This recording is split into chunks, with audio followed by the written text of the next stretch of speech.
Hi everyone, it's Pamela Ferguson and welcome to Naked News. And this is where it's not that kind of naked. It's where we strip away all the preconceived thoughts and stuff about skincare and everything else in life. Well, today is an everything else in life.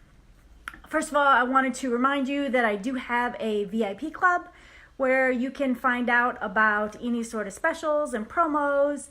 No purchase necessary to be a part of this club, and I will send you a text maybe once every week or two, it depends, about any promos going on. And all you have to do is text real PF, like Pamela Ferguson, to 51660 to be, and then type yes, you want to be a part of this club to be able to get that. So I'm going to start out with that, but today I wanted to talk about debt. What would you do if you had zero debt? Now, I am also realistic, and if you have a home, obviously you're not going to have zero debt. But beyond that, maybe even like, what if you only had a house payment? What would you do? How would that make you feel? And the reason why a friend of mine, Katie, had posted this, what would you do if you have zero debt? And it really kind of stuck with me. And it made me run things through my mind to think, well, what would I do? And I'm one of those people who, I don't like to carry debt.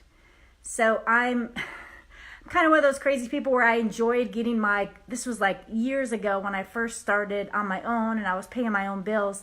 I would get excited about getting like my installment loan debt, like a car payment debt, because I thought, oh, I'm one payment closer to paying this off, to having no debt. Though people are like, you are crazy. You look forward to getting those and paying those off. I did, because I didn't like that debt hanging over me. I felt it was, I don't know, it just made me feel uncomfortable. I didn't like that at all. So many of you know that my husband changed careers later in life, and my kids were very young at the time, so I was not working, and we came out with a ton of debt. When I say a ton of debt, I mean like $200,000 in debt.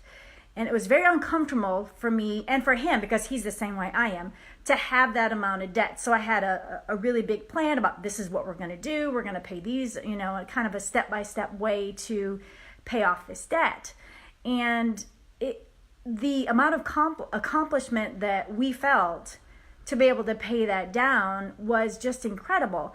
And then you think about it, what would an additional $200 a month, hey Deborah, do for you and your family? What could you do with an additional $200 a month? How much difference could that make in your life? Could you pay off your student loans? Work on paying them off? Could you put money aside for a retirement fund? Could you pay off a credit card that you've been plagued with for years? These are things that even as small as $200 a month can make a huge difference to your family. And that's one of the reasons I do what I do. My husband has an amazing job. He does. However, when we had so much student loan debt, we found that all of his money was going to pay off all that debt. Our student loan debt was more than our mortgage. It was very expensive per month. And we just couldn't, we were getting by and paying all of our bills. But we wanted more than that. We wanted to be able to go on vacation because, he sacrificed, and we did this where we didn't go on vacation and he went back to school and did all these things. And now we had so much debt and we were just getting by, and that's not where either of us wanted to be. So I decided to say yes to an opportunity that could help out our family and try to earn some money to help pay off this debt. I'm very happy to say that we have since paid off that debt. And also my income, like I said, as little as $200 a month can make a difference for your family. But what if it was $500 a month? What if it was $1,000 a month? What if it was $1,500 a month? What could that do for you? You have to think outside the box. Let's say you have a job that you like, you have your insurance, but there's no room for growth. You haven't had a raise in 2 years. You're paying your bills, but you're not being able to do the things that you want to do. What are you doing today to change that?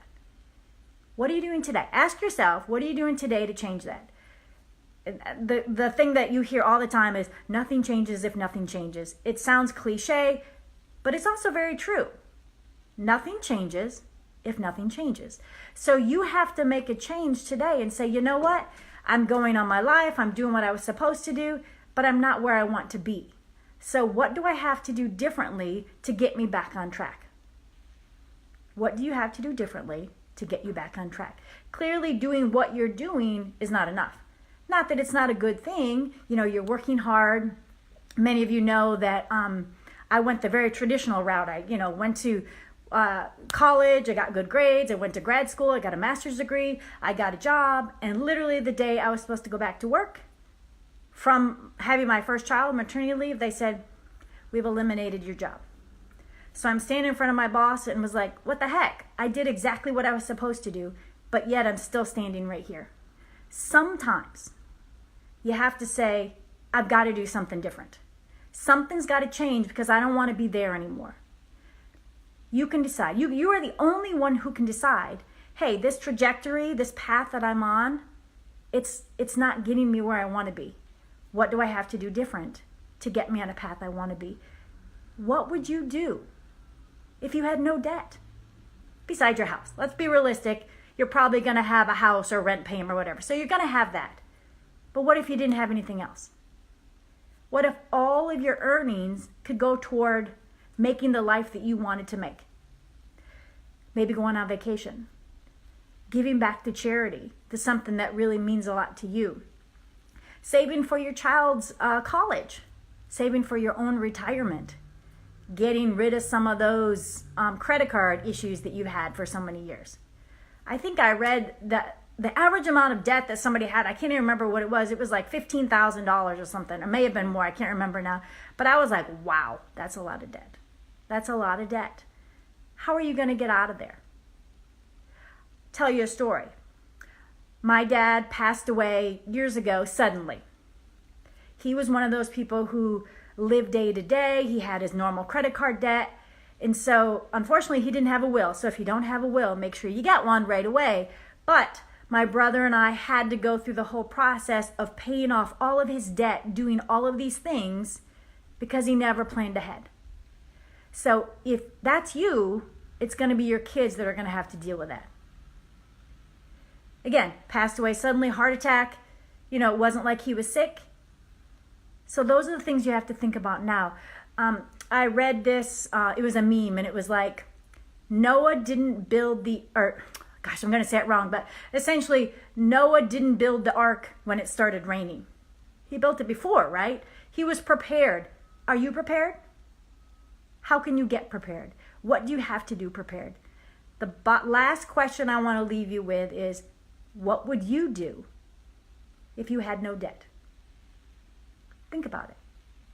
If you want to know a little bit about me and what I do, you can check out my website at www.realpamelaferguson.com. And don't forget about my VIP club, and reach out to me if you have any questions, or if you say, you know what, I do want things to be different.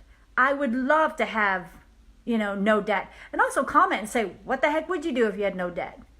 It's kind of like one of those things like, if you won the lottery, what would you do? Same thing. If you had no debt, where would you put your salary? Where would you put your side hustle? Like that money, what would you do with it? Have a great Friday, and I hope to see you all soon. Have a great day. Bye.